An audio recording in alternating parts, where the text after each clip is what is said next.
Hello all of you beautiful people, Jules here for WhatCulture.com, and tonight is Money in the Bank, arguably one of the more exciting pay-per-views that the WWE puts on. So before we watch Vince's crew scramble up ladders like the floor is made from goddamn lava, let's go over some quick news bites together. Now first, let's go over the card itself, which at the time of shooting is as follows.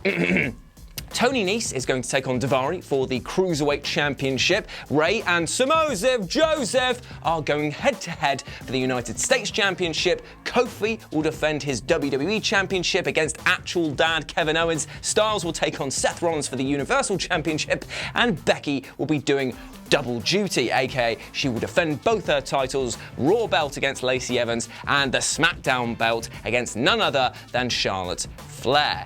That's the title matches, but there are other matches as well, which will include Roman Reigns versus Alliance, and then there's a tag match between the Usos and what we've dubbed the Eco Experience of Daniel Bryan and Rowan, which isn't for the belts. Then we have everyone's favourite Cabbage Patch Kid, Shane McMahon, taking on Looks Like My Dad Can't Beat Up Your Dad, The Miz, in a steel cage because ladders are far too short for Stratosphere Shane to jump off. Finally, and most importantly, given the pay-per-view name, the men's and women's Money in the Bank ladder matches, which should be exceptional, especially when you consider that there are actually rumours floating around of the winners potentially having to hold on to their cash-ins until SmackDown starts airing on Fox to build interest. A ploy, I see. However, there have been a lot of people asking which match might close the night, and thanks to WrestleVotes on Twitter, we might be looking at the men's match as the main event and the women's opening the show.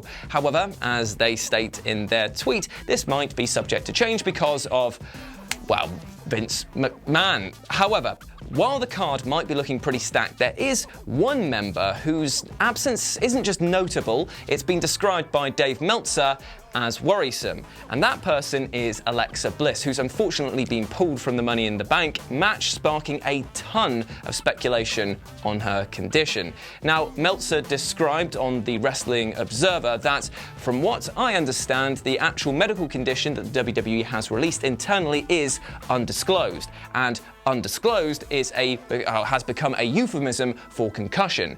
Now, if this were true, then unfortunately this would be Alexa's second concussion of 2019. However, Meltzer was quick to state that that doesn't mean that for sure that she's got a concussion, although it has been reported by several people that it is a concussion, and certainly that would be the one that you'd expect, seeing as she did throw up after taking a bad bump, and that often means a concussion.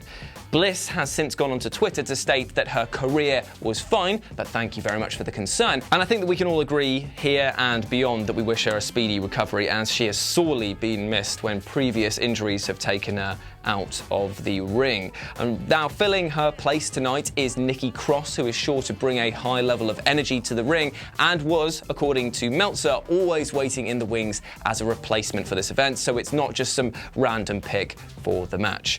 And there we have it. Those are some news morsels before tonight's pay-per-view that we will be streaming the whole thing on What Culture Wrestling on the channel from 11 p.m. as we have our own pre-show, so if you'd like to swing by, have a chat with us before the action starts, you can find us right here. Big love to you all out there, stay safe, and I'll speak to you soon. Bye!